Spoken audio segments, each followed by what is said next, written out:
ஆனா மனம் ரம்யமா இருக்க கற்றுக்கொண்டே சொல்றாரு பவுல். வாழ்க்கையிலே கூட எது இருக்கோ எது இல்லையோ நம்ம சந்தோஷமா இருக்கணுங்க.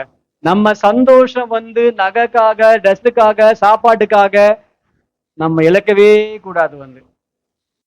எது இருந்தாலும் எது இல்லைன்னா நம்ம சந்தோஷம் மட்டும் எப்பவுமே உள்ள என்ன பண்ற, அதான் பவுல் சொல்றாரு, சந்தோஷமா இருங்க, சந்தோஷமா இருங்க. நான் மறுபடியும் சொல்றேன் அவங்க கிட்ட, சொன்னாரு, உடையக்காக உணவுக்காக என்ன பண்ணாதுங்க, கவலைப்படாதுங்க, இது எல்லாம் உங்களுக்கு தேவை என்று ஆண்டு அறிவார்.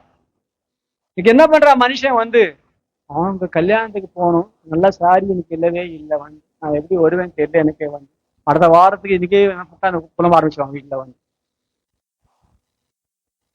வீட்டுல ஒழுங்கா சாப்பாடு செய்ய மாட்டாங்க, அப்புறம் ஒழுங்கு தூங்க விட மாட்டாங்க. அப்புறம் என்ன பண்ணுவேன்னு தெரியல, எனக்கே என்ன பண்ணுவேன்னு தெரியல. என்ன பண்ணுவேன்னா நான் ஏதாவது பண்ணேன். அப்போ அது மீனிங் அதுதான். நான் என்ன பண்ணுவேன்னு தெரியல, என்ன பண்ணுவேன், நீ எங்கேயாவது போய் வாங்கிட்டு கொடு, அதுதான் மீனிங் அதுக்கு. அல்லேலூயா. அவங்களும் நிம்மதி இல்லாம இவங்களும் நிம்மதி இல்லாம அன்னைக்கு ஒரு ட்ரெஸ் போய் போட்டு அவள் தான். அல்லேலூயா.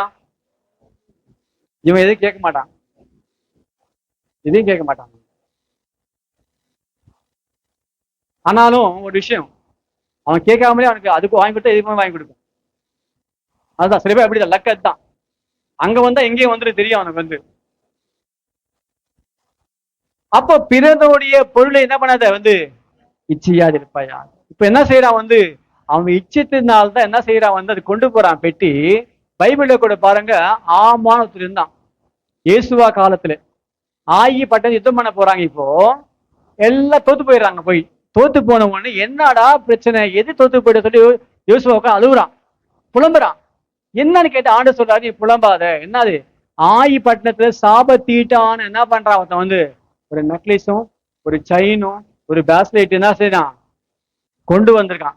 எங்க வச்சு கொண்டு வந்து, அவன் பீரோக்குள்ள வைக்கல, மண்ணு தோண்டி வீட்டுக்குள்ள மண்ணுக்குள்ள வச்சிருக்கான் பாரு.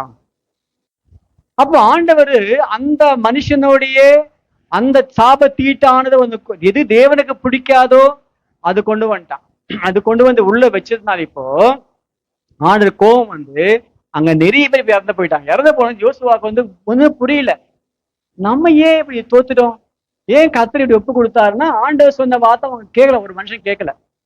அப்ப லாஸ்ட்ல பார்த்தா அது சொல்லனே, நம்மளோட வாழ்க்கையில எப்பவுமே ஆசை ஆசை நம்மோட போகாது, நம்ம குடும்பத்தையே அது பாதிக்கும். இந்த ஆமான் செஞ்ச நிமித்தம் அந்த தேசத்தை ஜனங்கள் இறந்து போயிட்டாங்க. லாஸ்ட் இயேசுவாக்கு தெரிஞ்ச அப்புறம் பார்த்தா அவனையும் மனைவி பிள்ளைகளையும் பாளையத்துக்கு வெளியே கொண்டு போய் சாவடிக்கிறான். ஒரு வீட்டுல ஒரு ஆள் தப்பு செஞ்சு அந்த குடும்பத்தையே பாதிக்கும். அதான் எங்க ஆசை, மனுஷனுக்கு ஆசை. நாளைக்கு என்னாச்சு, லாஸ்ட்ல அவன் குடும்பமே இறந்து போச்சு. அதே மாதிரிதான் இவங்க கூட அண்ணா சாப்பிடால் காசு என்ன செய்யறாங்கன்னா அப்படியே பத்திரமா என்ன பண்றாங்க, உள்ளுக்க சொல்லாம மறைச்சு வச்சுக்கிறாங்க பாதி காசு. காசு உண்டானது யாரு காசு, அது மறைக்கிறாங்க ஊழியக்காரன் கிட்ட. லாஸ்ட் என்னாச்சு பாருங்க, அவனும் சாப்பிடல. அல்லேலூயா. கர்த்தருக்கு ஸ்தோத்திரம். இன்னைக்கு மனுஷனுடைய ஆசை, அவன் ஆசையே அவனை என்ன பண்ணுமா அவனை கொல்லும். ஒன்னே சொல்லி முடிச்சிடுறேன் லாஸ்ட்ல. ஓகே, ஒரு வாசிக்கலாமா? 5ஆம் அதிகாரத்துல பாருங்க, 6ஆம் வசனம் வாசிங்க. 5:6.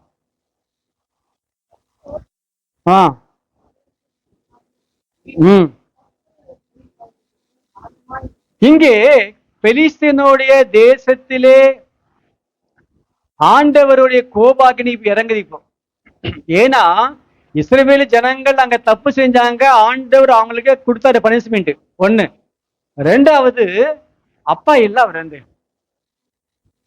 பிள்ளைங்க தப்பு பண்ணாங்கன்னா ஒருத்தன் அடிக்கிறான், ஒருத்தன் அடிக்கும் போது அப்பா பேசாம தான் உட்கார்ந்துருக்காரு. இப்ப ஏன் அவன் தப்பு பண்ணான், ஆனாலும் அப்பா மனசு உள்ள கொதிக்கும், என் பையனை அவன் அடிச்சிட்டானே, அவன் என்னைக்காவது ஒரு நாள் எனக்கு சந்தர்ப்பம் கிடைக்கும், அப்ப நான் அவன் அடிக்கணும்னு சொல்லிட்டு அப்பாவோட மைண்ட்ல இருக்கும். அது அதே போல ஆண்டவரை கூடி இப்போ பெலிஸ்தீனுடைய தேசத்தின் மேல ஆண்டு கோபமா இப்போ அந்த கோபத்தை எப்படி ஆண்டவர் தீர்க்கிறாருன்னா வசனம் பாருங்க, போட்டிருக்க 6ஆம் வசனம் கூட, அஸ்தோத் ஊராரை பாழாக்கும்படிக்கு கர்த்தருடைய கை அவர்கள் மேல் பாரமா இருந்ததா.